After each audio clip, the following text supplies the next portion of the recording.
गुरु दीक्षा मात्र से किस तरह से मनुष्य की वासनाओं का नाश होता है, आइए जानते हैं। एक बार एक चोर ने एक बहुत प्रसिद्ध गुरुजी के पास में जाकर के नाम दीक्षा ली। तो गुरुजी ने कहा कि बेटा, तुम्हें कुछ नियमों का पालन करना है।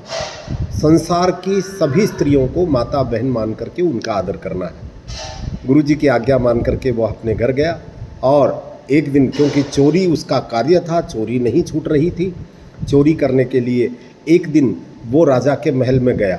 राजा की एक पत्नी थी जो कि निसंतान थी, राजा के घर में संतान नहीं थी, इसलिए राजा ने उसे भाग्यहीन मान करके उसका त्याग कर दिया था।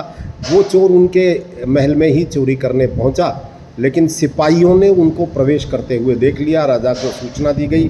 राजा ने छुप करके देखा कि देखें ये चोर क्या कर रहा है, क्या करता है।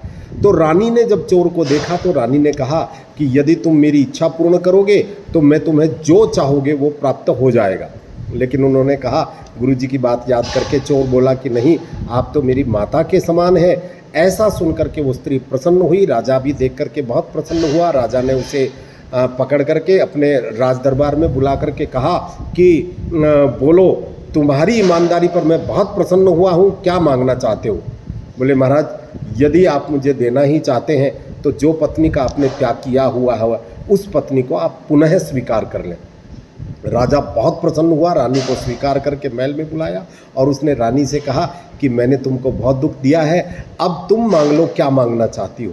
तो रानी ने भी कहा कि हे महाराज, उस चोर ने मुझे अपनी माता माना है तो मैंने भी उसे अपना पुत्र माना है, और हमारे घर में कोई संतान नहीं है, तो आप उसको अपना उत्तराधिकारी घोषित कर दें।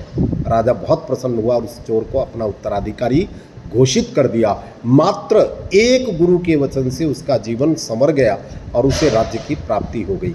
जय श्री राधे।